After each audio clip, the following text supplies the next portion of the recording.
Can you hear that goat?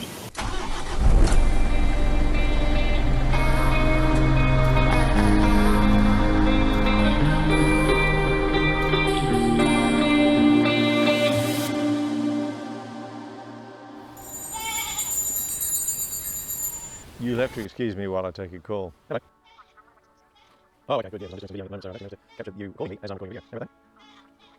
Yes, it's kind of background through the video that I'm making, that's right. Yeah, fair enough. Well, that's probably my good to go inside and make a lunch and I'll wait on. Yeah, all right. G'day. I asked in the first video why the name, The Old Man of the Bus, and told the story about Ernest Hemingway's book, The Old Man of the Sea, which was just as much about the old man as it was about the sea, and likewise with The Old Man of the Bus. The story is probably just as much about me as it is about the bus. And one of the characteristics that I have is that I'm easily distracted. And in this case, last time I spoke about an old video camera that I had, which is probably 15 years or so old, a Sony PD170P. And so I've probably spent the last week doing zero with the bus, but a great deal with the old camera. First of all, pulling it out, checking that it works, charging the battery up, and then of course having a look through all of the videotapes which go back, as I said, some 14 or 15 years. And the other thing that I wanted to try too was to do a direct comparison. So I've actually got both cameras set up, the usual with Lumix with GH4, which I showed you last week, along with the PD170P, which is directly alongside it. So if I seem to be looking off camera, it's because I'm looking at the other camera. So they're side by side, and we're giving them a video trial just to see what they look like. Can you hear that goat? There's a little goat that lives next door, and that's the little fella now. Now the other thing I've done too is, because it's very difficult for me to see the, I think that goat's desperately trying to tell me something, but the other thing that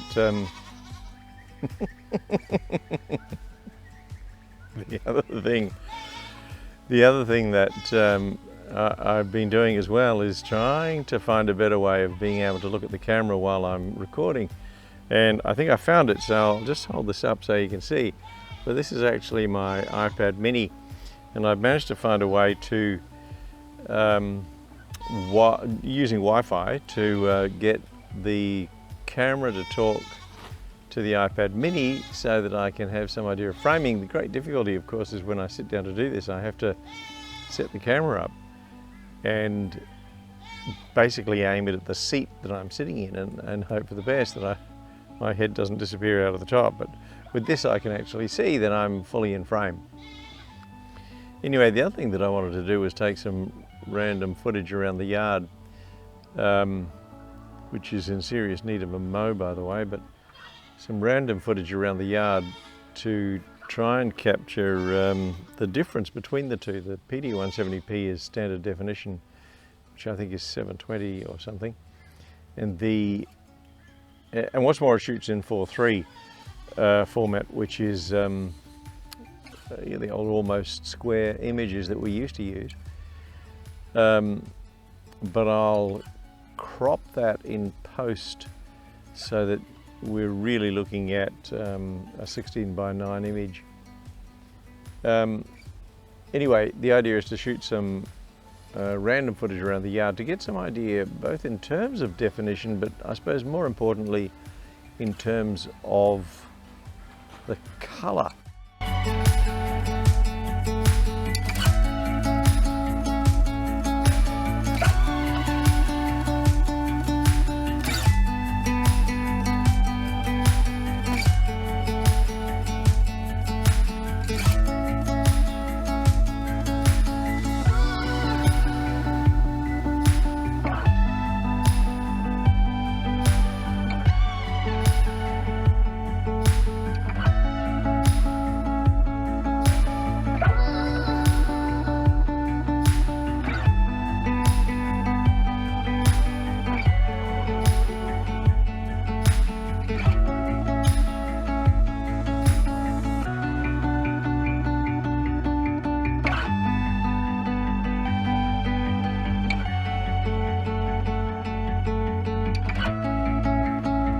is a this may be of interest to those of you who are interested in nature.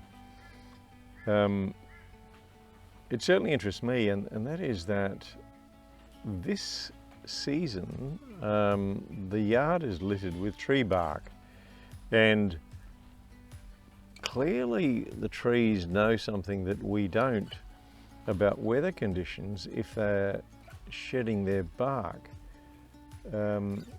It hasn't happened in previous years, but for some reason or other this year there's a lot of bark being dropped by trees, so there's certainly something going on with the weather conditions that we are just unable to discern that trees can, which I suppose is really why we ought to look to nature if we really do want to understand nature, is what are the signs that it's giving us.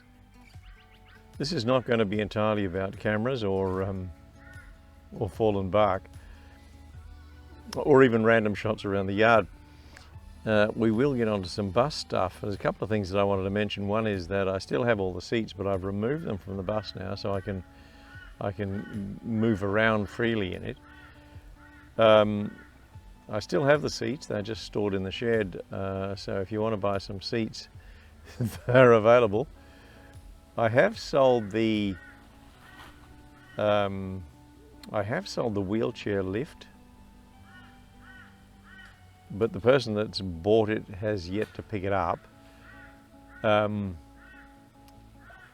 He wants to see it working in the bus before I pull it out, so it's still sitting in there.